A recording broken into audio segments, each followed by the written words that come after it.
भगवान देवादिदेव महादेव का पावन चरित्र कर रहा है। भगवान शिव की आशुतोष शिव महापुराण की कथा कर रही है कि जीवन का जो सुख है वो भगवान देवादिदेव महादेव के चरणों में तो है, पर जैसे शिव के चरणों में बैठकर सुख मिलता है, ऐसा ही सुख बुजुर्गों के पास में बैठने से भी प्राप्त होता है, उनके चरणों में बैठने से भी प्राप्त होता है।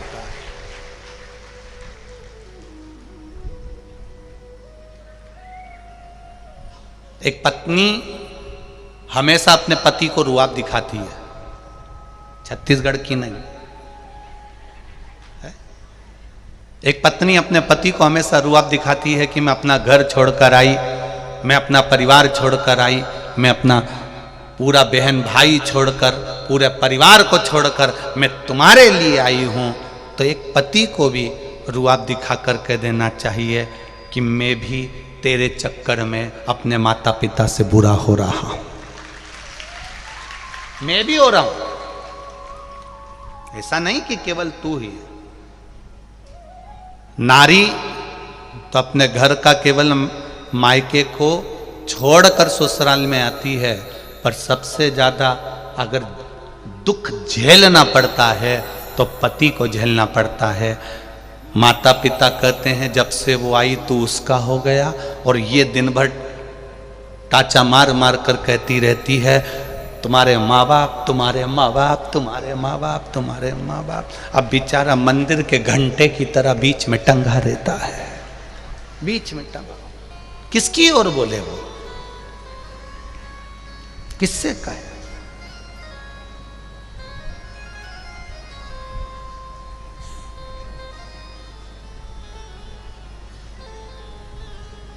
किसको जाकर कहे कि वो ये सब चीजें, वो कह नहीं सकता। फिर भी पत्नी कुछ कहती है तो भी सुनता है, माता पिता कहते हैं तो भी वो सुनता है। उसकी जो लाइफ है, उसका जो जीवन है, उसका जो एक आनंद है, वो सब कुछ त्याग कर पत्नी और माता पिता में शादी के कम से कम 15 साल तक वो माता पिता और पत्नी में सांझा बिठाने में ही निकाल देता है। दुकान से आएगा तो सांझा बिठाएगा, जाएगा तो सांझा बिठाएगा, वो पूरा काम बस यही करता रहता है।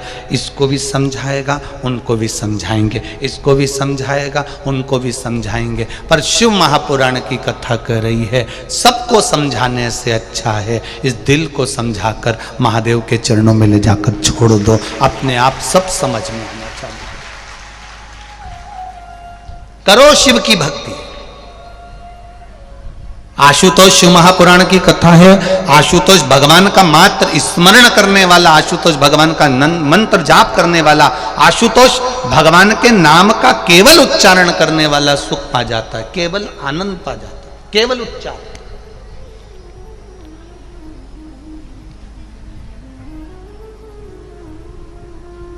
भक्ति करेगा तो बड़ा ही सुख पाएगा, भक्ति से आत्मा का मेल जुल जाएगा।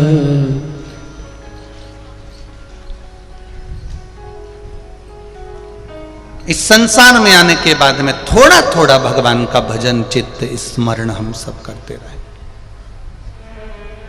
हम किसको समझाएं?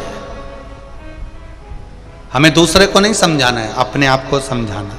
शिव महापुराण की कथा कहती है एक पति ने अपनी पत्नी से कहा सुनो शाम को मेरा दोस्त आएगा, तो सुनो। पत्नी कहती है ठीक है आने दो। सुनो ये घड़ी छुपा के रख देना, चप्पल छुपा के रख देना,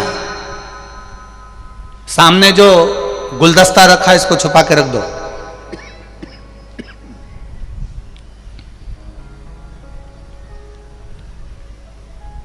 घड़ी छुपा दो, चप्पल छुपा दो, सामने सामान रखा है उसको छुपा दो, मोबाइल छुपा के रख दो। इतने में पत्नी ने बोला क्या तुम्हारा दोस्त चोर है जो तुम बोल रहे हो कि घड़ी छुपाओ, ये छुपाओ, वो छुपाओ? पति बोला नहीं, वो अपने सामान को पहचानता है,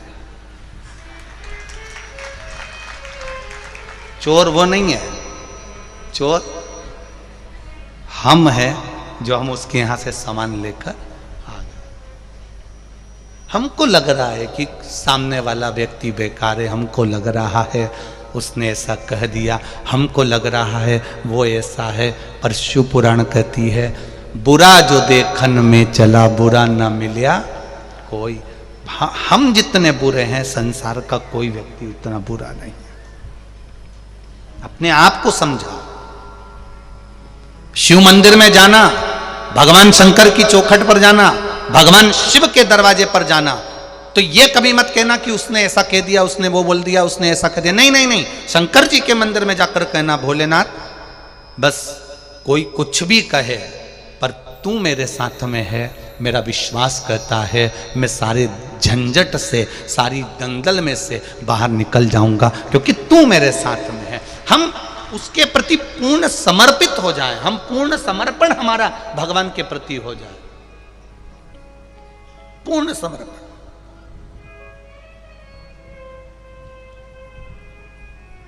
कितना सुंदर संवाद है। पार्वती मैया सती मैया का अवतार है। राजा हिमालय राज के घर में माता पार्वती का जन्म हुआ। मैनावती के गोद में माता पार्वती जी खेली। 5 वर्ष की आयु माता पार्वती जी की हुई और उन्होंने शिव जी का भजन चालू कर दिया। केवल 5 वर्ष की आयु थी माता पार्वती जी की और वो भगवान शंकर के शिवलिंग का निर्माण कर रही हैं, जलाधारी बना रही हैं, उसकी पूजन कर रही हैं।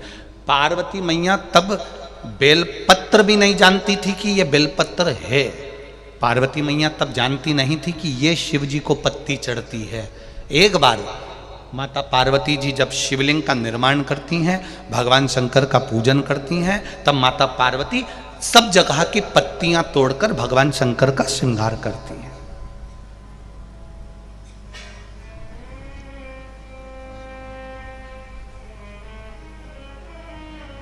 पार्वती मैया शंकर जी का श्रृंगार कर रही और उनकी माता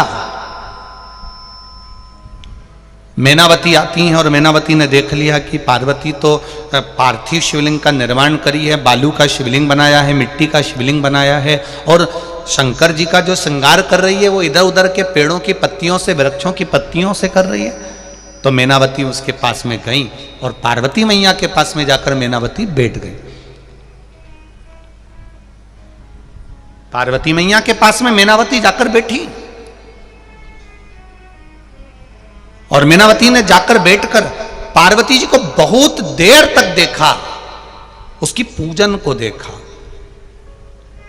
बहुत देर तक देखा और उनकी पूजन को देखा। पूजा देखने के बाद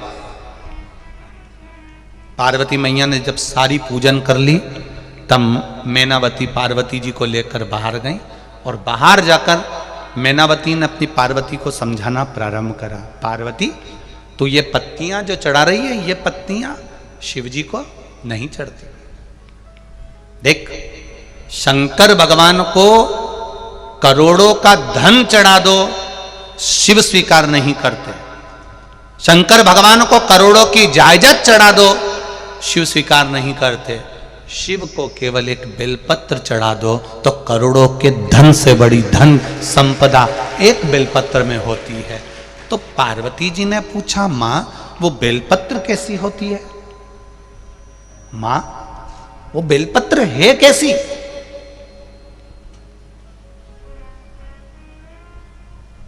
अब किसी ने एक प्रश्न किया, गुरुजी पार्वती जी के नयन अश्रु से बेलपत्र बनी है।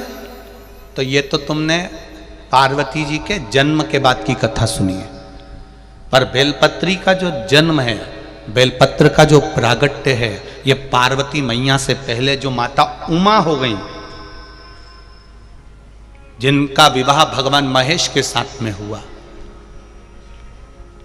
वो माता उमा के समय की ये बेलपत्र है। आप सोचो 50 जन्म पहले माता पार्वती के, 50 जन्म पहले माता उमा का जन्म हो चुका था, इतने जन्म पहले की ये बेलपत्र है।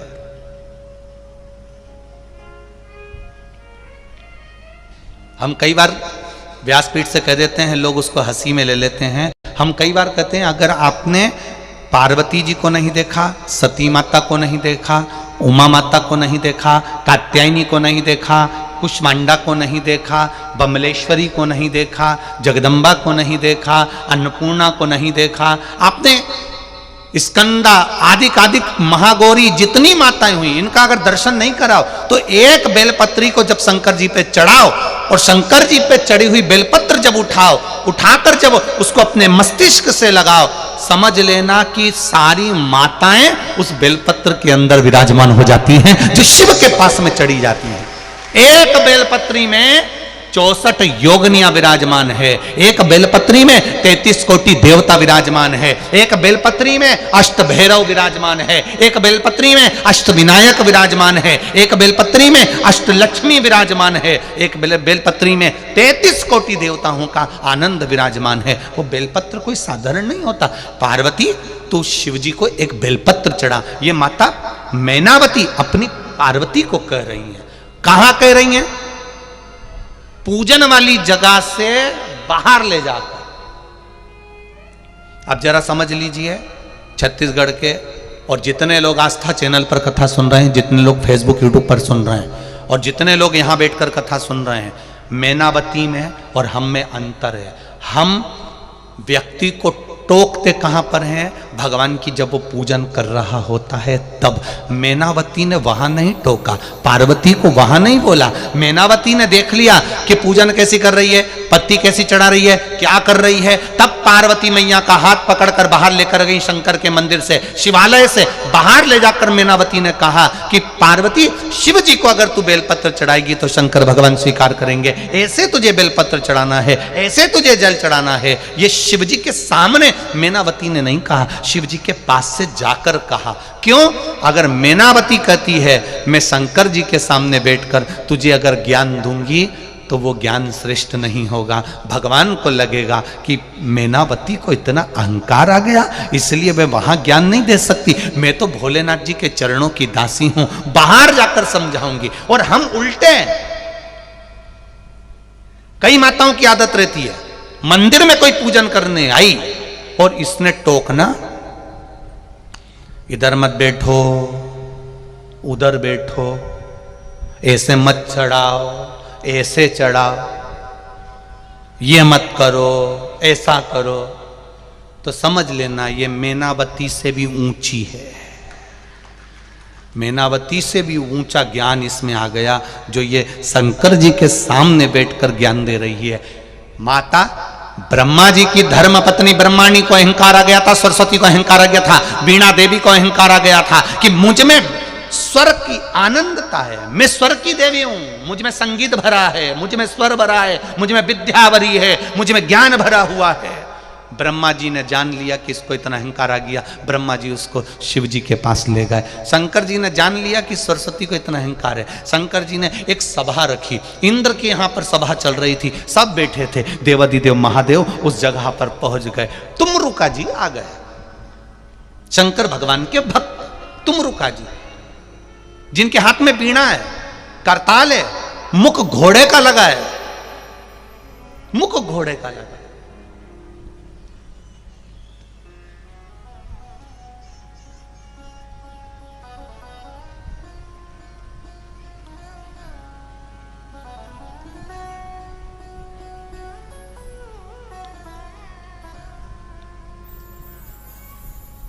और जब मुख घोड़े का लगा हुआ है वो तुमरुका जी केवल भजन गाते गाते आ रहे हैं, केवल भजन, केवल नाम जाप करते करते आ रहे हैं। अब इंद्रदेव ने सरस्वती माता से कहा, मां आप भी वीणा उठा लो। देव ऋषि नारद से कहा आप भी वीणा उठाओ। इधर सरस्वती मैया गाना चालू करती है तो सारे देवता उठ उठ कर चले जाते हैं, और तुमरुका जी गाना चालू करते हैं तो 33 कोटि देवी देवता आकर बैठ जाते हैं। सरस्वती मैया की आंख में से आंसू बहने लगे कि मेरी गायकी में, मेरे स्वर में ऐसा क्या है कि सारे देवता चले गए और वो घोड़े का मुंह लगा है, शंकर जी का भक्त घोड़े का मुंह लगा है और गा रहा है।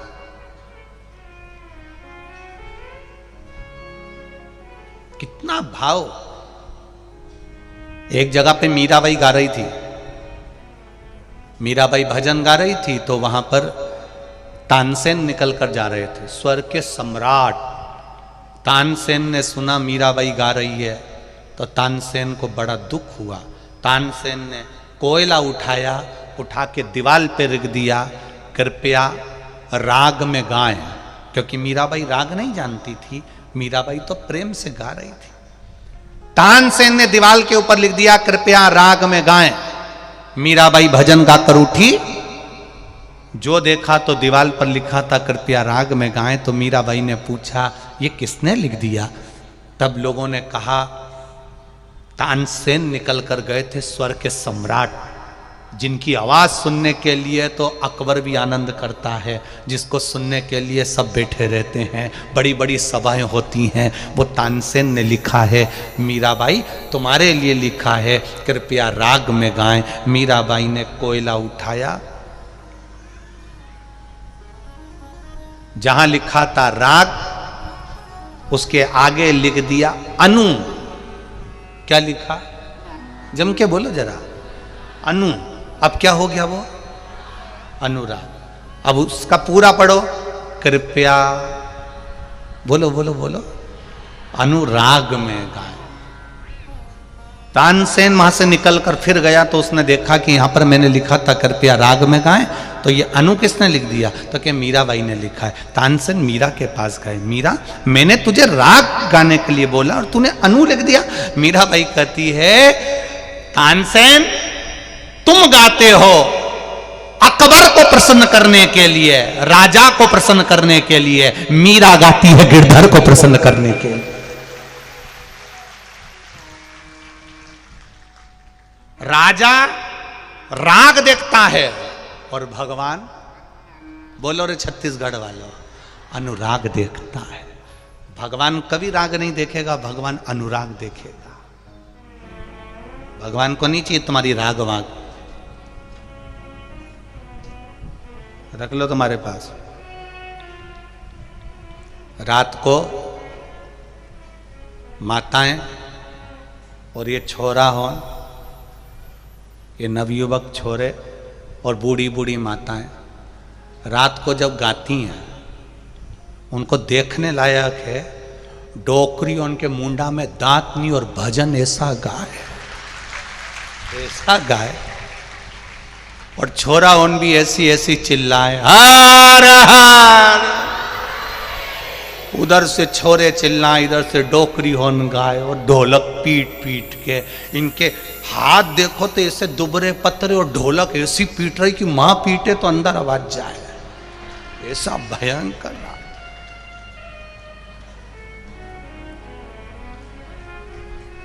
और कोई तो नाच रही, कोई गा रही, कोई घूम रही, कोई भाई बैठी बैठी डोल रही।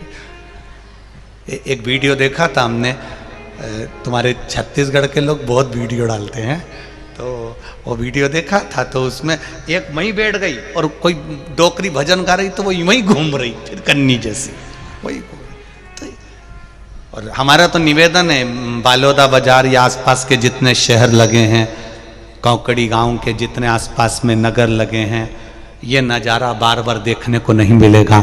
आओ दर्शन करो और अपने जीवन को धन्य बनाओ। कोई चाय फ्री बांट रहा है, कोई बिस्कुट बांट रहा है, कोई पोहा बांट रहा है, कोई हलवा बांट रहा है, कोई बिस्कुट के पैकेट बांट रहा है, कोई कॉफ़ी पिला रहा है, कोई दूध पिला रहा है, कोई भोजन खिला रहा है, कोई पूरी सब्जी बांट रहा है। धन्य है छत्तीसगढ़ की धरा। आप लोगों को साधुवाद देता हूँ, बहुत बहुत बहुत साधुवाद है आप लोगों को। अपने धन का सदुपयोग किया है आपने, अपने धन का।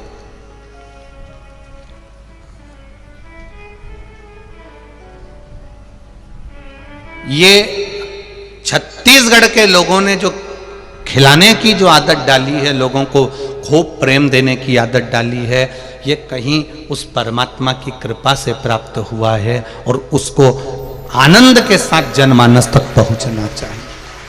इसीलिए तो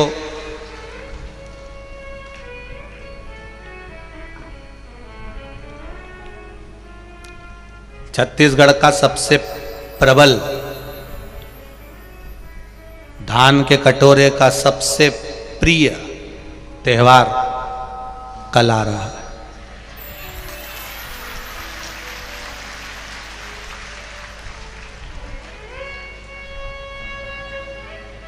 क्या बोलते हैं? छेर छेरा माई कोठी के धान हरे तेरा।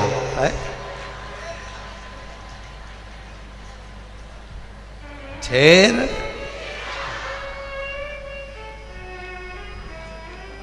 स्वयं अन्नपूर्णा मैया अपने किसान भाइयों के घर पर जाकर भिक्षा मांग लेती है महादेव को देने के लिए। ये वो त्योहार छेर छेर।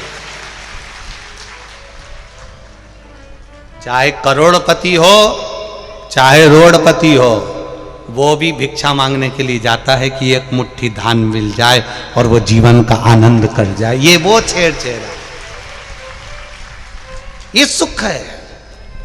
तो कितना सौभाग्य मिला है आप लोगों को कि ये धान का सदुपयोग करने का, सदुपयोग करने का।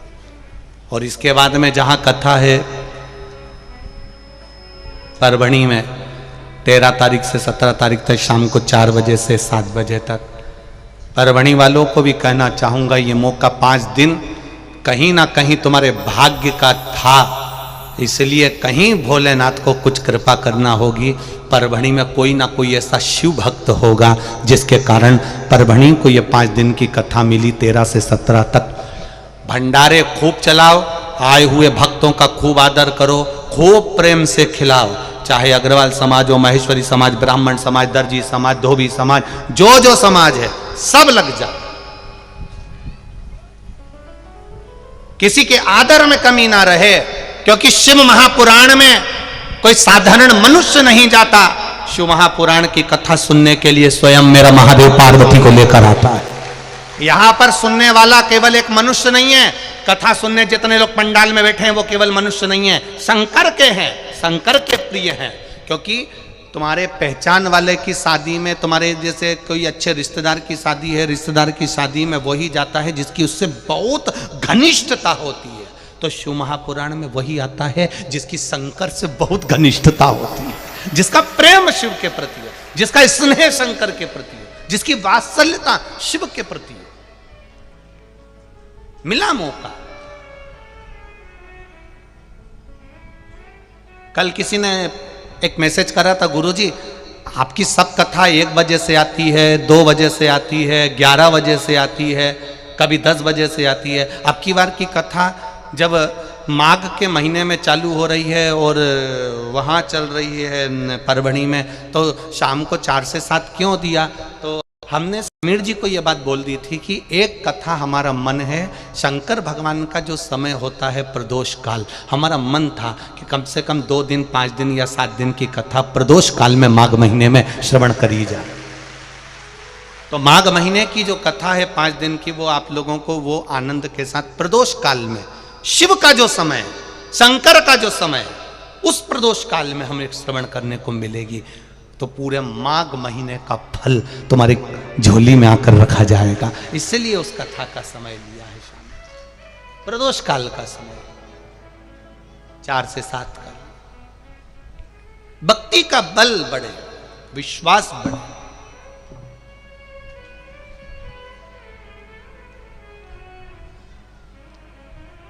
सरस्वती मैया का जब अभिमान आया तो माता सरस्वती को भी भगवान शिव ने ही ज्ञान प्रदान किया। बहुत ध्यान देना इस कथा में। अगर शिव मंदिर में कोई पूजन कर रहा है, शंकर जी के मंदिर में कोई अनुष्ठान कर रहा है, आपको आता है, आप महाज्ञानी हैं, आप विद्वान हैं, आप बहुत बड़े आचार्य हैं, आपके पास में बहुत विद्वत्ता बड़ी भरी हुई है, तो भी हमारी शिव पुराण कथा कहती है आप कितने बड़े भी विद्वान बन जाओ, पर किसी का अनुष्ठान चल रहा है, कोई कुछ बोल रहा है, कोई कुछ बता रहा है, उस जगह पर अपने को कभी गलती नहीं छांटना। अगर बोलना है तो बाहर निकलकर उसको बुलाकर बोल दो कि तुमने ये गलती कर दी है, तुमने ये गलती करी है, उसको बाहर निकाल के बोलो। विद्वान की विद्वत्ता, एक श्रेष्ठ विद्वान की विद्वत्ता वो नहीं होती कि भगवान के सामने, सबके सामने आप बैठ कर किसी व्यक्ति का अपमान करो, ये विद्वत्ता नहीं कहती है। पार्वती की माता, पार्वती जी की माता जी मैनावती ने पार्वती जी का हाथ पकड़ा, 5 वर्ष की माता पार्वती जी, और बाहर ले जाकर कहती हैं कि शिव जी को अगर तुम्हें चढ़ाना तो बेलपत्र चढ़ाना, भगवान शंकर का श्रृंगार ऐसे करना, भगवान शिव को तुम ऐसे सजा देना, भगवान शंकर को ऐसे जल चढ़ा देना, भगवान शंकर को ऐसे दूध चढ़ा देना, भगवान शंकर को ऐसे धतूरा चढ़ा देना। ये माता मैनावती अपनी पुत्री पार्वती जी को समझा रही, अपनी पार्वती को कह रही, शिव जी के सामने नहीं कहा, भगवान शंकर के सामने नहीं कहा।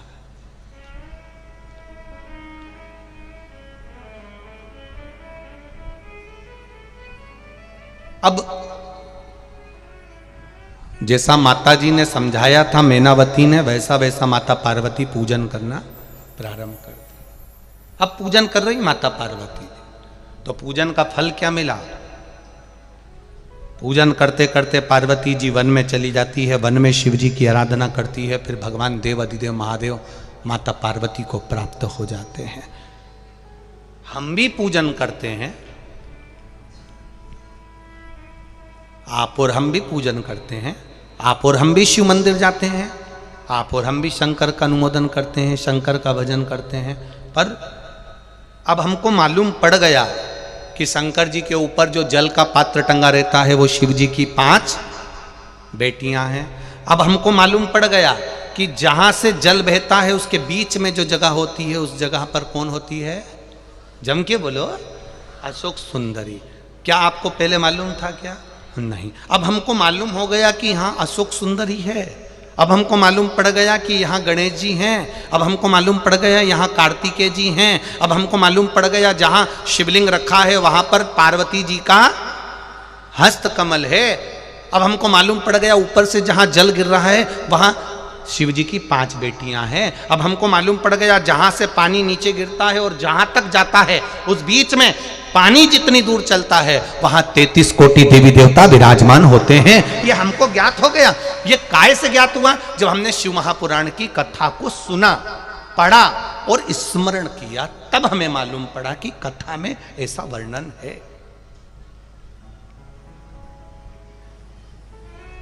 तब हमको ज्ञात हुआ।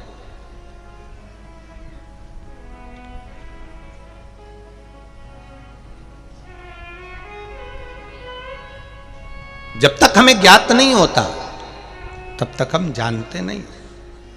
अब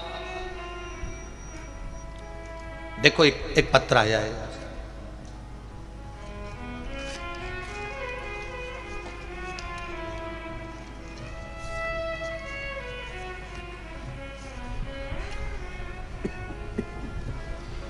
पहले एक्सरे देख लो। एक्सरे में उसकी पेट के अंतर्गत गठान बताई गई है और गठान का साइज भी यहां पर दिखाया गया। अब पत्र देखिए,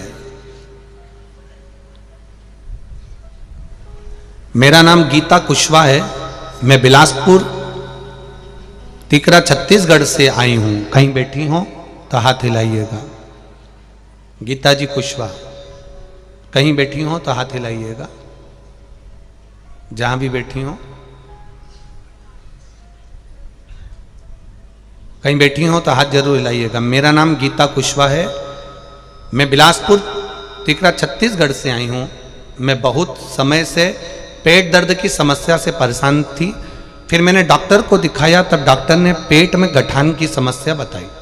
डॉक्टर ने 5 दिन की दवाई दी और कहा 5 दिन बाद फिर आने को कहा। डॉक्टर ने कहा, फिर हम 5 दिन बाद वापिस डॉक्टर के पास गए और डॉक्टर को दिखाया, आराम नहीं लगा था, तो डॉक्टर ने कहा पेट में गठान है, उसका ऑपरेशन करना पड़ेगा। मुझे मेरे बाबा पर विश्वास था क्योंकि मैंने टीवी पर कथा सुनना चालू कर दिया था। शिव महापुराण की कथा सुनती तो मैंने सोचा, कथा तो सुनती थी पर मैं कभी शिव जी के मंदिर पर जल चढ़ाने नहीं जाती थी। गुरुजी, आप सत्य कहते हैं कि जब दुख आता है ना तभी लोग महादेव के पास जाते हैं। मैंने कथा तो सुनी पर महादेव के मंदिर जल चढ़ाने नहीं गई थी। आज मैंने अपने पेट में जो डॉक्टर ने गांठ बताई थी उसके लिए मैंने पशुपति व्रत भी करा और 1 लोटा जल लेकर बेलपत्र शिव जी को चढ़ाने लगी। उस बेलपत्र को लाकर खाने लगी। फिर मैं वापिस, जब मेरा दूसरा व्रत हुआ, मेरे पेट में बहुत तेज दर्द हुआ तो मैं डॉक्टर के पास वापिस गई। डॉक्टर को जाकर दिखाया, उन्होंने फिर सोनोग्राफी करी। सोनोग्राफी करने पर डॉक्टर ने कह दिया, ना जाने कैसा चमत्कार हुआ, तुम्हारी गठान अंदर की अंदर ही समाप्त हो गई, अब ऑपरेशन की जरूरत नहीं है। मैं एक्सरे भी लगा रही हूं और सोनोग्राफी की रिपोर्ट भी लगा रही हूं। आप डॉक्टर की जो रिपोर्ट है वो भी आप देख सकते हैं। ये शिव तत्व है, ये शंकर है, योग घड़ी है। तेरी कृपा बिना न हिले एक भी अणु, लेते हैं श्वास तेरी कृपा से तनु तनु। बखान क्या करूं मैं राखों के ढेर का, चपटी भभूत में खजाना कुबेर का। हे गंगधार मुक्ति द्वार ओमकार तू, भोले ओमकार तू। आयो शरण तिहारी शंभो तार तार तू। वो कृपालु, वो दयालु मेरा शिव है। ओ घड़ी वो सहज नहीं है, उसकी भक्ति, उसका विश्वास, उसकी दृढ़ता सहज नहीं। अरे लुटा दिया भंडार काशी, कर दिया माला माल काशी।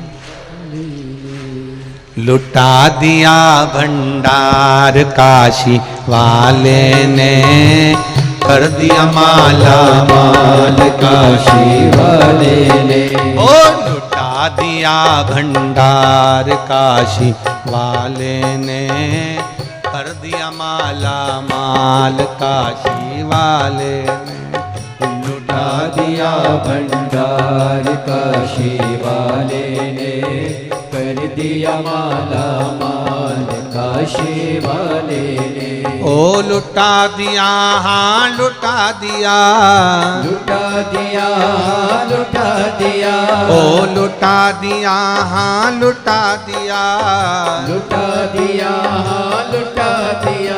अरे लुटा दिया भंडार काशी वाले ने, कर दिया माला माल काशी वाले ने। ओ लुटा दिया भंडार काशी वाले ने, कर दिया माला माल काशी वाले ने।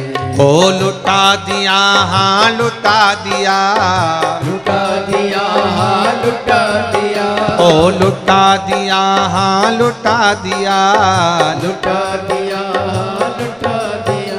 अरे लुटा दिया भंडार काशी वाले ने, कर दिया माला माल काशी वाले ने। लुटा दिया भंडार काशी वाले ने, कर दिया माला माल काशी वाले ने।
जो जैसी भावना लाया वो वैसा ही फल पाया, जो जैसी भावना लाया वो वैसा ही फल पाया। नहीं खाली उसे लौटाया वो मन ही मन हर्षाया, नहीं खाली उसे लौटाया वो मन ही मन हर्षाया। कर दिया उसे निहाल काशी वाले ने, कर दिया माला माल काशी वाले ने। अरे कर दिया माला माल काशी वाले ने, कर दिया है माल काशी वाले ने। ओ लुटा दिया हाँ लुटा दिया, लुटा दिया हाँ लुटा दिया, ओ लुटा दिया हाँ लुटा दिया, लुटा दिया हाँ लुटा दिया। अरे लुटा दिया भंडार काशी वाले ने, कर दिया माला माल काशी वाले ने। लुटा दिया भंडार काशी वाले ने, कर दिया माला माल काशी वाले ने। ओ लुटा दिया हाँ लुटा दिया, लुटा दिया हाँ लुटा दिया, ओ लुटा दिया हाँ लुटा दिया, लुटा दिया हाँ लुटा दिया। अरे लुटा दिया भंडार काशी वाले ने, कर दिया माला माल काशी वाले ने।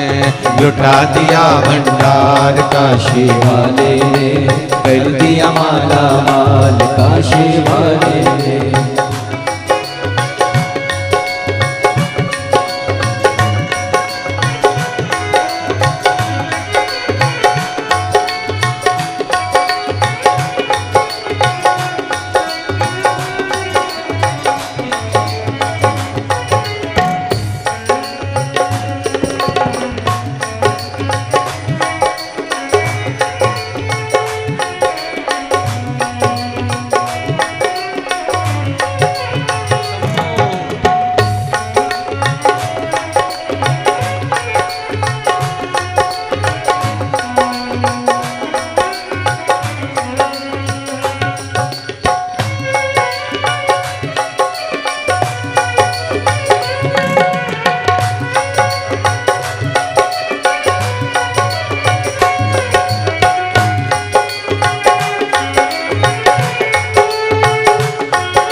बोले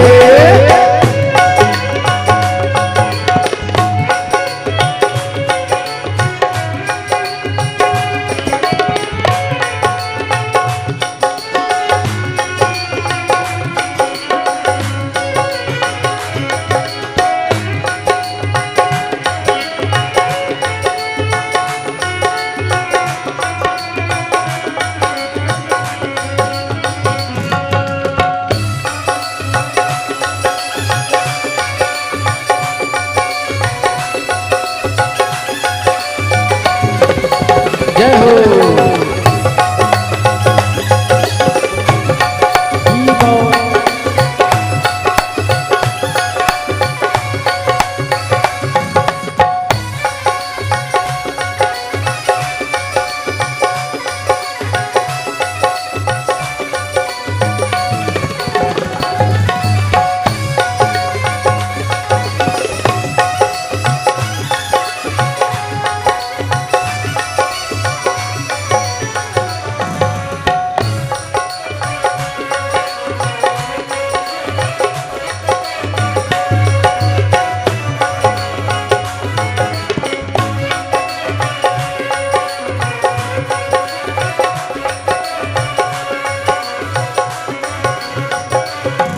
जो लगन लगाया सच्ची है उसकी नाम नाटकी, जो लगन लगाया सच्ची है उसकी नाम नाटकी।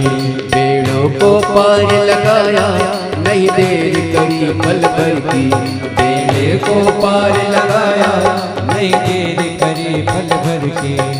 मिटा दिया जंजाल काशी वाले ने, कर दिया माला माल काशी वाले ने, मिटा दिया जंजाल काशी वाले ने, कर दिया माला माल काशी वाले ने, कर दिया माला माल काशी वाले ने, माला माल काशी वाले ने, ओ कर दिया माला माल काशी वाले ने, कर दिया माला माल काशी वाले ने, और लुटा दिया भंडार काशी वाले ने, कर दिया माला माल काशी वाले ने, लुटा दिया भंडार काशी वाले ने, कर दिया माला माल काशी वाले ने, हाँ लुटा दिया हो लुटा दिया, लुटा दिया लुटा दिया, लुटा दिया हाँ लुटा दिया, लुटा दिया लुटा दिया, अरे लुटा दिया भंडार काशी वाले ने, कर दिया माला माल काशी वाले ने, लुटा दिया भंडार काशी वाले ने, कर दिया माला माल काशी वाले ने।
चरणों की किया जो सेवा हो पाया मिस्री मेवा, चरणों की किया जो सेवा हो पाया मिस्री मेवा, जिसने है माँ का बेटा वो चांद सा टुकड़ा पाया, जिसने है माँ का बेटा वो चांद सा टुकड़ा पाया, कर दिया खुशहाल काशी वाले ने, लुटा दिया भंडार काशी वाले ने, लुटा दिया भंडार काशी वाले ने, कर दिया माला माल काशी वाले ने, ओ कर दिया माला माल काशी वाले ने, कर दिया माला माल काशी वाले ने, ओ कर दिया माला माल काशी वाले ने, कर दिया माला माल काशी वाले ने, हाँ लुटा दिया भंडार काशी वाले ने, कर दिया माला माल काशी वाले ने,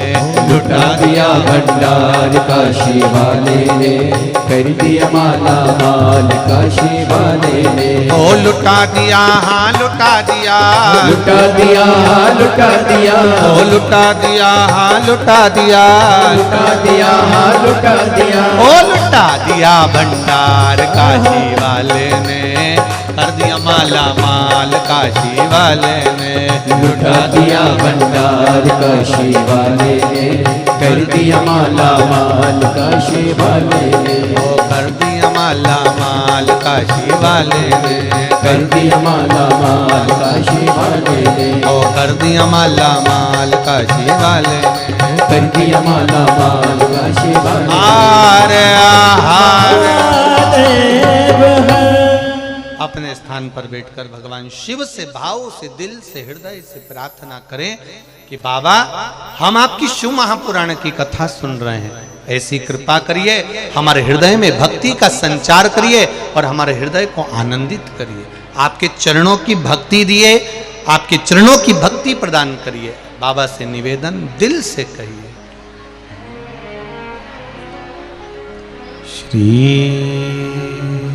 शिवाय नमस्तुभ्यं,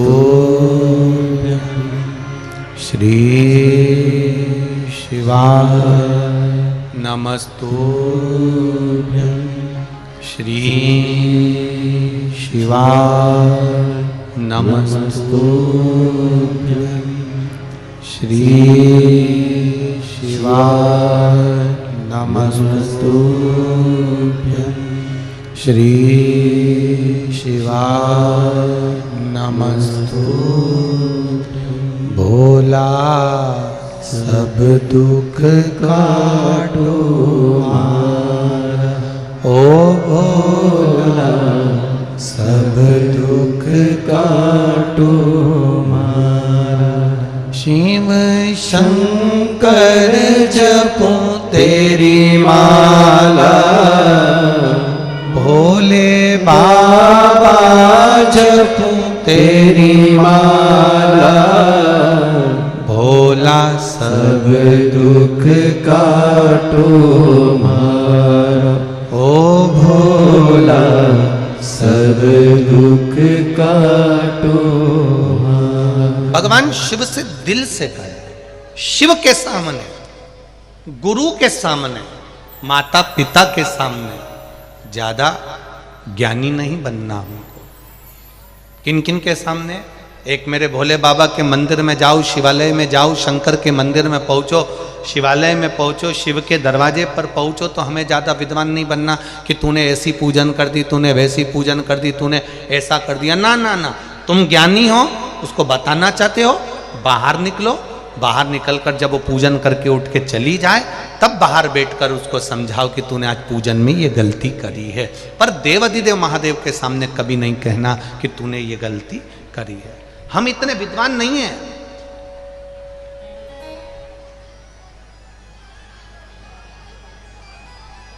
हम में इतनी विद्वत्ता नहीं है कि हम ये सब चीजें बोल सकें।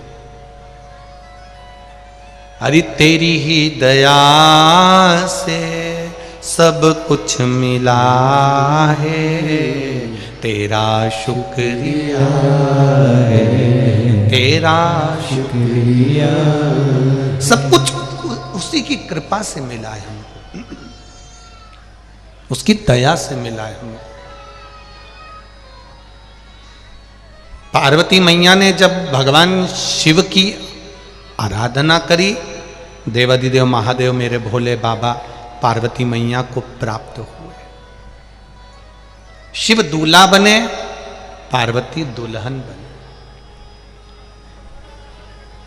शिव बना बने, पार्वती जी बनी बने। बना और बनी, इन दोनों का मूल यही है कि दोनों में बनकर चले।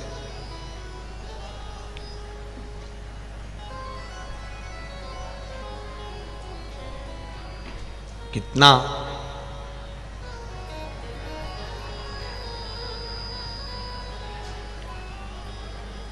एक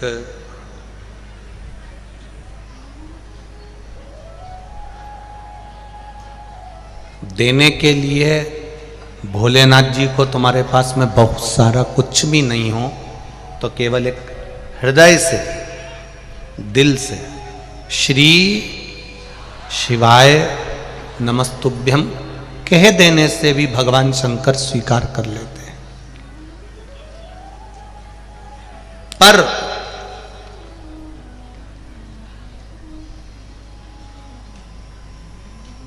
शिव भक्त का अपमान, भगवान शंकर के किसी भक्त के साथ किया गया छल, या किसी शिव भक्त का अपमान मेरा भोलेनाथ कभी सहन नहीं करता। उसका जवाब मेरा भोलेनाथ एक न एक दिन देता जरूर है, निश्चित है। मेरा देव अधिदेव महादेव देता जरूर।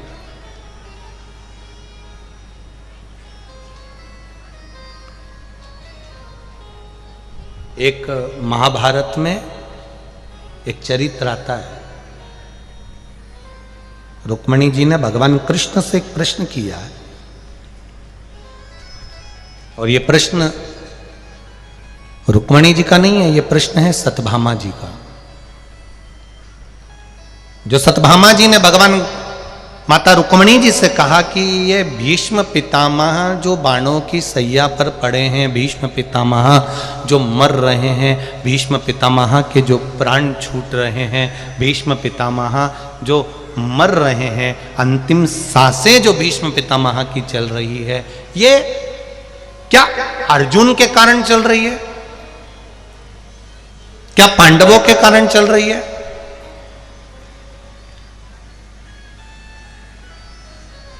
ये भीष्म पितामह को बाण क्यों लगा? ये पितामह आखिर अंतिम सांसें क्यों गिन रहे हैं? ये पितामह अपने प्राण क्यों छोड़ रहे हैं? तब भगवान सत्यभामा जी ने रुक्मणी जी से प्रश्न करा, और रुक्मणी जी ने यह प्रश्न भगवान कृष्ण से करा। बहुत ध्यान लगाकर सुनना। शरीर में एक इंजेक्शन भी अगर कोई लगा रहा है तो समझ लेना यह हमारे पूर्व जन्म का हिसाब पूरा कर रहा है। सोचो, रहती तुम बालोदा बाजार में और डॉक्टर को दिखाने जा रही हो रायपुर में, समझना जरा, थोड़ा सा अच्छे से समझना थोड़ा। रहती तुम कोकड़ी में हो और जा रही हो बालोदा बाजार, रहते तुम बालोदा बाजार में और जा रहे हो भाटापारा, रह रहे भाटापारा में और जा रहे हो बिलासपुर,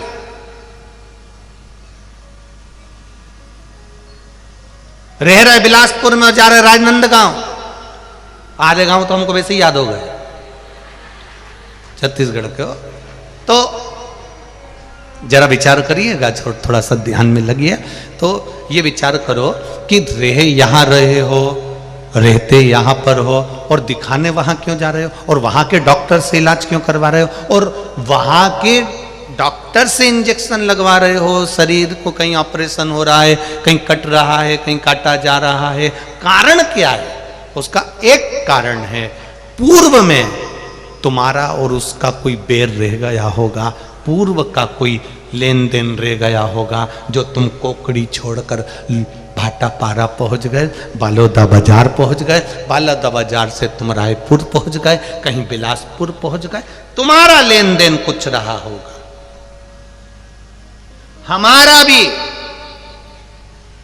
कहीं खाना पीना रह गया होगा, भोजन का अन्न का दाना रह गया होगा। इसलिए जहां कथा करने जाते हैं वहां का आनंद पाकर ये सोचते हैं कि पुराना हिसाब था जो आज कहीं।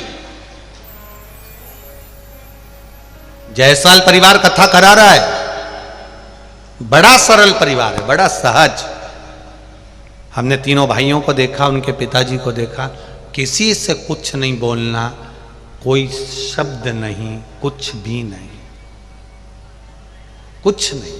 ये कुछ पत्र आए हैं बहुत सारे, हम व्यासपीठ से वाचना नहीं चाहते उन पत्रों को जो आप लोगों ने लिखा है। हम आपके हृदय की बात को जानते हैं, हम नहीं बोलना चाहते।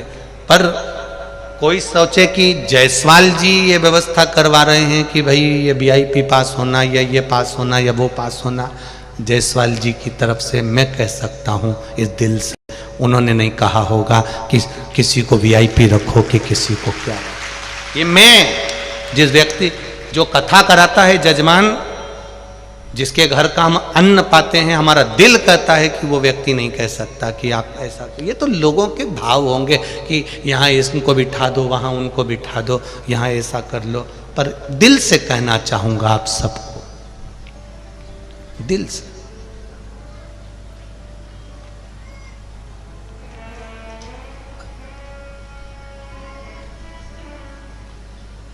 वाणी कार्यकर्ता की हो चाहे किसी की भी हो, थोड़ा प्रेम की वाणी का प्रयोग करिएगा, दिल से, आनंद से। फिर निवेदन कर रहा हूं। और आप लोगों ने कितने भी वीआईपी पास बांटे हों, आज हमने जो पत्र पढ़े हैं उसके अनुसार कल से कोई वीआईपी नहीं रहेगा, सारा पंडाल बिना वीआईपी का रहेगा। केवल ये बैरिकेड और वो बैरिकेड का जो बीच का हिस्सा है, ये चौकोर दिख रहा है आप लोगों को, ये चौकोर जो हिस्सा दिख रहा है, इस टेबल से वो टेबल तक का केवल ये परिवार वालों के लिए छोड़ा जाएगा। बाकी का सब वीआईपी हो, तुम्हारी मर्जी पड़े जहां। और अगर कोई मना करे तो हमको बता देना, तो कल हम भी व्यासपीठ पे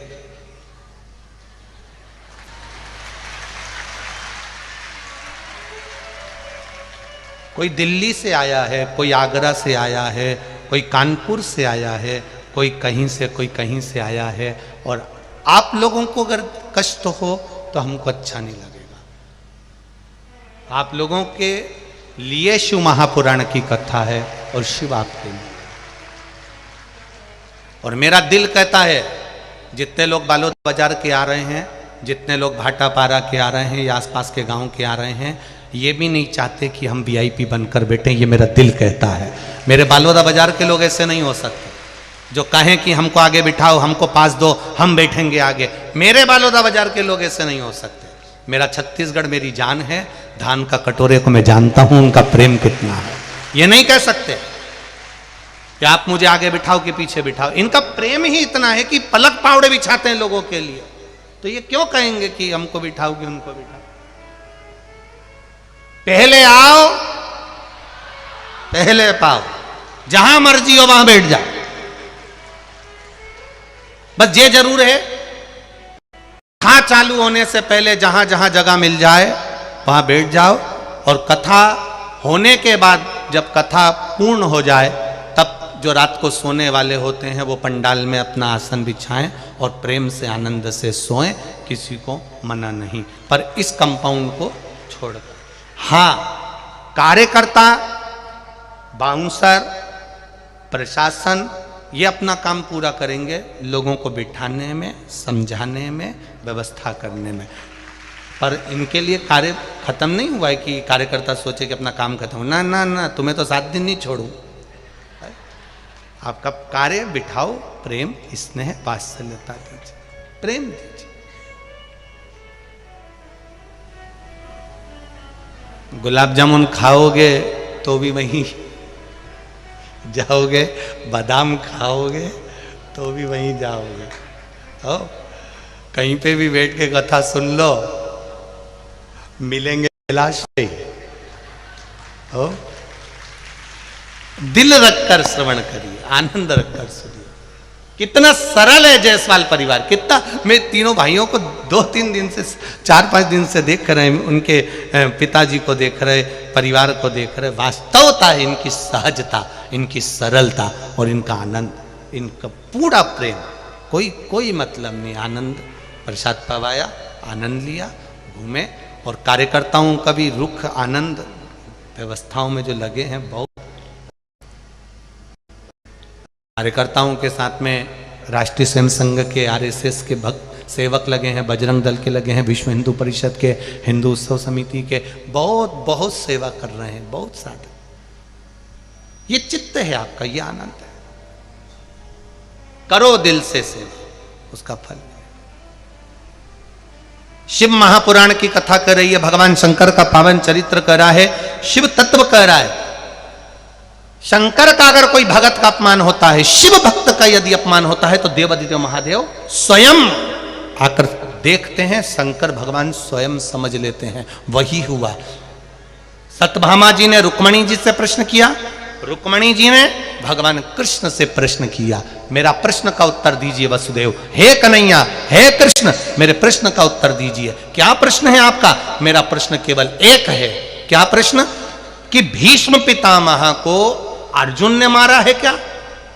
भीष्म पितामह मर किसके चक्कर में रहे हैं? भीष्म पितामह किसके चक्कर में मर रहे हैं? भगवान कृष्ण ने कहा, भीष्म पितामह को मारने वाला अर्जुन नहीं है, भीष्म पितामह को मारने वाला एक शिव भक्त है। शिव भक्त, भगवान शंकर का गण। शंकर का जो भक्त होता है वो शिव का गण होता है। हम कई बार व्यासपीठ से आप लोगों को भी शिव गण कह देते हैं। आप जितने लोग कथा सुनने आते हो, टीवी पर सुनते हो, मोबाइल पर सुनते हो, हम इनको कह देते हैं शिवगण हो आप, शंकर के हो आप, शिव के भक्त हो आप, शंकर के उपासक हो आप, शिव की आराधना आप करते हो, शिव तत्व को आप जानते हो। कहा भगवान कृष्ण ने कहा भीष्म पितामह को अर्जुन ने नहीं मारा है। भीष्म पितामह अगर मर रहे हैं, भीष्म पितामह के अगर प्राण छूट रहे हैं, उनको मारने वाला अर्जुन नहीं, उनको मारने वाले पांडव नहीं, गंगा पुत्र हैं भीष्म पितामह, जिनके प्राण एक शिव भक्त के कारण छूट रहे हैं। उनको मारने की सामर्थ्यता ना अर्जुन में है ना पांडवों में है, उनको मारने की सामर्थ्यता केवल एक शिव भक्त में हो सकती है, क्योंकि ये गंगा पुत्र भीष्म पितामह है, साधारण नहीं। हम पहले कथा में कहे, आज फिर कहते हैं, माता पिता से नहीं डरना मत डरो, वेद पुराण से नहीं डरना मत डरो, धर्म शास्त्र से नहीं डरना मत डरो, गुरुओं से नहीं डरना मत डरो, माता पिता से नहीं डरना मत डरो, घर के बुजुर्गों से नहीं डरना मत डरो, पर इतना याद रखना अपने कर्म से जरूर डरना, क्योंकि कर्म का भोग तो परमात्मा को भी भोगना पड़ता है। तो अपन क्या है, भीष्म पितामह ने जो पूर्व में करा है उस कर्म का भोग पितामह को भोगना पड़ रहा है। उन्होंने एक सांप को अपने दास से कहकर कांटों में पटकवाया था, इसलिए बाणों की सैया पर पड़े रहे, पर प्राण छूट क्यों रहे? बाण लगे तो लगे क्यों? भीष्म पितामह के शरीर में बाण चुभे क्यों? उसका कारण क्या था? वो मर क्यों रहे? प्राण क्यों छूट रहे? केवल एक शिव भक्त, एक शिव भक्त। एक बार काशी नरेश की 3 लड़कियां, अंबा, अंबिका, अंबालिका, नाम बोलो फिर से, अंबा, अंबिका, अंबालिका, 3 लड़कियां। अब काशी नरेश की 3 बेटियां, इधर भीष्म पितामह को मालूम पड़ा कि काशी नरेश के यहां पर स्वयंवर है बेटियों का। भीष्म पितामह ने सोचा मेरे घर के विचित्र वीर जो मेरे भाई बंधु हैं उनका विवाह इन कन्या से होना चाहिए। भीष्म पितामह अंबा, अंबिका, अंबालिका, इन तीनों का स्वयंवर हो रहा था। स्वयंवर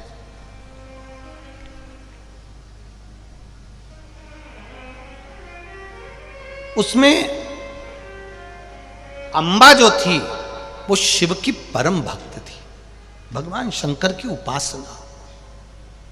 क्या करती थी अंबा? अंबा का नियम क्या था?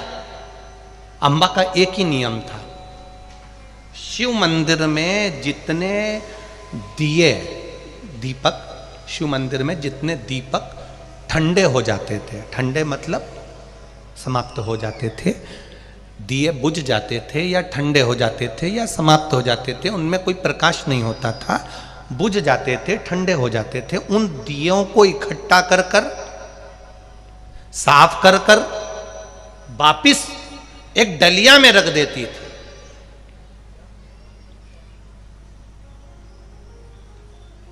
कौन? जम के बोलो जरा। अंबा।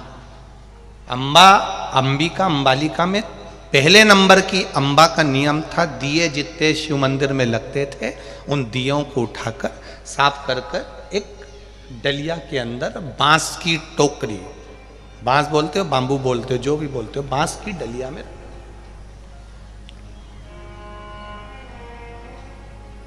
अब तीनों का स्वयंवर है, बड़े बड़े राजा बैठे हुए हैं। अंबा जिस राजा शाल्य को चाहती थी वो राजा शाल्य भी आया है। पर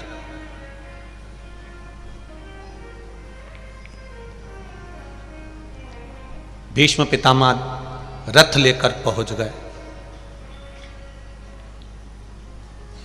कहा काशी नरेश से आपकी बेटियों का विवाह विचित्र वीर के साथ करिए, मेरे भाई के साथ करिए।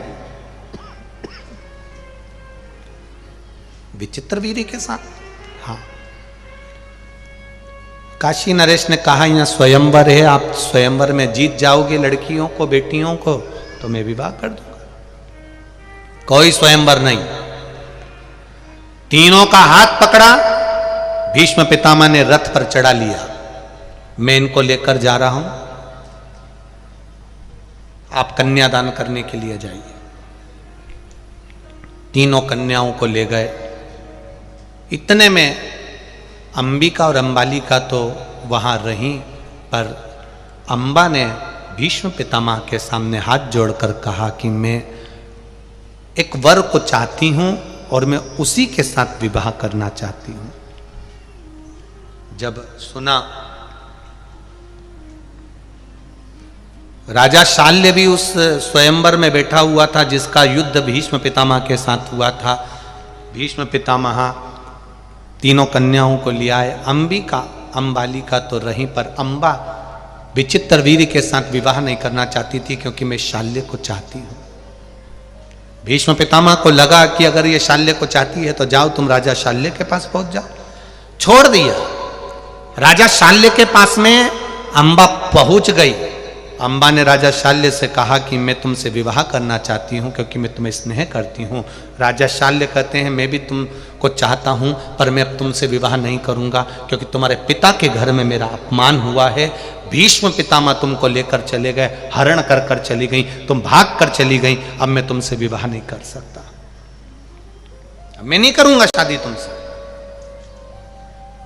अंबा अपमान झेलकर वापिस आ गई और भीष्म पितामह के पास पहुंचकर कहा, मेरे पिता के घर से तुम लेकर आए, राजा शाल्य ने मेरा अपमान कर दिया, धक्के मार कर निकाल दिया, विचित्र वीर अब मुझसे विवाह नहीं करना चाहते, अब मैं कहां जाऊं, आप मुझसे शादी करो।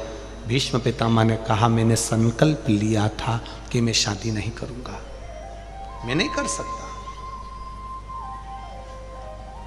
मैं विवाह नहीं करूंगा, मैंने संकल्प लिया, मैं शादी नहीं कर सकता आपसे। अंबा क्रोध में आ गई, क्या करूं मैं। गई शिव की आराधना में डूब गई। दो जगह पर अंबा ने जल चढ़ाना प्रारंभ करा। केवल एक जिस जगह पर गणेश जी का स्थान होता है, आपको बताया था ना, जहां जलाधारी में गणेश जी का स्थान, वहां, और कार्तिकेय, वहां कार्तिकेय, वहां कार्तिकेय पे दो जगह पर जल चढ़ाती थी अंबा। इतने में गणेश और कार्तिकेय दोनों प्रकट हो गए। अंबा से कहा मांग। षडानंद कार्तिकेय बोल रहे हैं मांगो अंबा, तुम्हें क्या चाहिए। अंबा कहती है बस जिस भीष्म पितामह ने मेरी जिंदगी बर्बाद करी है, उस भीष्म पितामह का अंत मेरे कारण होना चाहिए।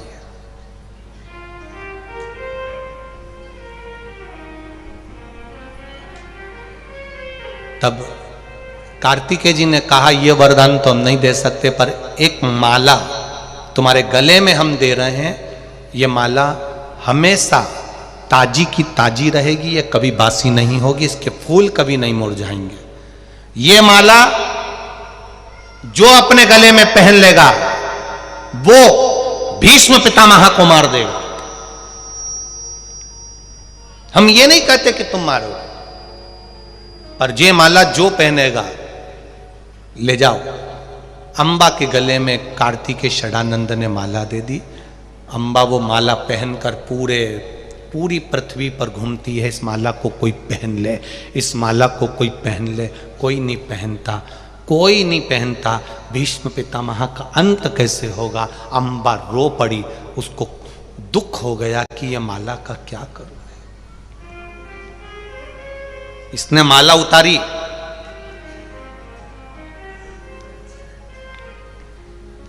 उतार कर घड़ी बनाकर राजा द्रौपद के दरवाजे के पीछे उसको रख दिया और चली गई। ये शंकर जी का भजन कर रहे हैं,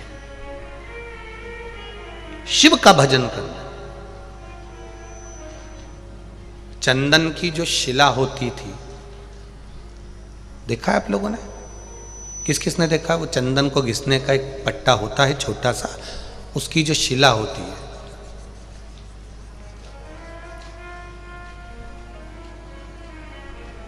चंदन घिसने की जो शिला पट होता है, अगर वो शिला नहीं भी हो तो एक छोटा सा पत्थर, छोटा सा पत्थर। हमारे यहां बहुत सुंदर भाव कहा गया है, मान लो शिला नहीं भी है, छोटा सा चंदन का टुकड़ा यदि तुम्हारे घर में है और तुम रोज प्रतिदिन, मान लो घर में घिसा हुआ डब्बी का भी चंदन है, तो भी घर की बहू, बेटी, बेटा, परिवार का कोई सदस्य घर के अंदर चंदन के उस पत्थर पर चंदन को अगर 7 बार, 5 बार, 4 बार या उसको 2-4 बार रगड़ देता है, तो उसके घर में कभी कर्जे का क्रम नहीं होता, कर्जा नहीं बढ़ता, कर्जे से निवृत्त होता है। पर वो चंदन का पट घिसना होना चाहिए। जिसके यहां पर केवल रखा रहता है, केवल रखा है, तो किसी ना किसी कारण पर से गाड़ी ले ली, उसका कर्जा हो गया, मकान बना लिया, उसका कर्जा हो गया, ये हो गया, उसका। उस चंदन के पट पर पानी डलना जरूरी है, भले 2 बूंद डले और एक बार ही उसमें रगड़ा लगे, तो वो कर्जे को मुक्त करता, वो कर्जे को समाप्त करता। और उस पे लगा हुआ चंदन का थोड़ा सा भाग घर में अगर शिवालय हो, घर में शंकर जी का शिवलिंग हो, उस पे लगा दो।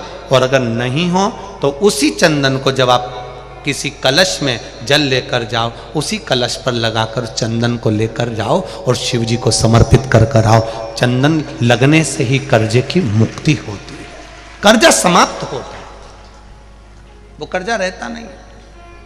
अब चंदन की जो शिला होती है, चंदन की जो शिला थी, अंबा ने उस चंदन की शिला को घिसना प्रारंभ करा।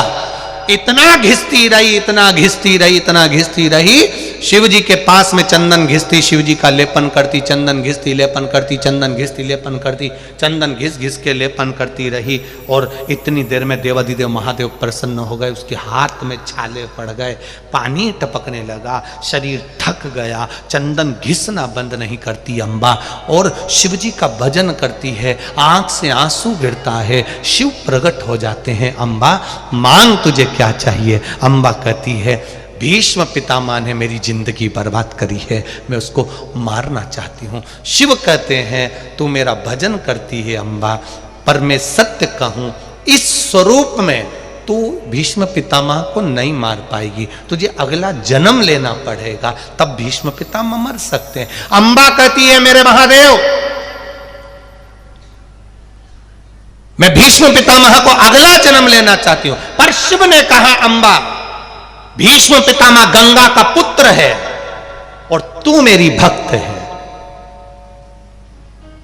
शिव शंकर का जो द्रोही होता है, शंकर के भक्त का कोई दुश्मन होता है। हम कई बार कहते हैं, कोई शिव मंदिर जाता है ना, उसको कभी मत परेशान करो साहब। कोई शिवगुण गाता है ना, उसको कभी परेशान मत करो।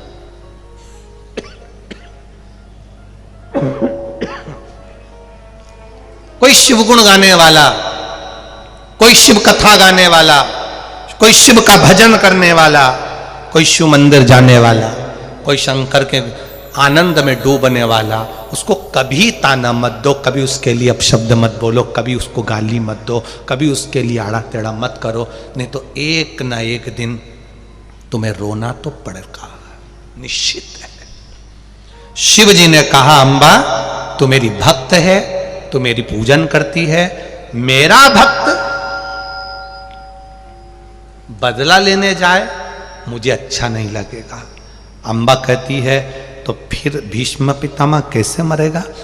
भगवान ने कहा, तुझे बदला लेने की जरूरत नहीं पड़ेगी, तू तो केवल सामने जाकर खड़ी हो जाएगी और भीष्म पितामह मर जाएगा। ये शिव है, अपने भक्त को कभी नहीं कहता कि तू बदला लेना। अगर शिव भक्त को किसी ने गाली दी है तो शिव भक्त से निवेदन है, पलट कर जवाब मत देना, तू गाली मत देना। कोई ने तुझे अपशब्द कहा है, तू अपशब्द मत कहना। किसी ने तुझे ताना दिया है, तू ताना मत देना। किसी ने तुझे गालियां दी है, तू पलट कर गाली मत देना। महादेव ने उसकी व्यवस्था कर दी। अंबा, मैं तुझे वर देता हूं, तू अगला जन्म ले। अगला जन्म कहां लूंगी मैं? भगवान ने कहा तू द्रुपद राजा के घर में बेटी बनकर जन्मेगी, तेरा नाम शिखंडी होगा। फिर सब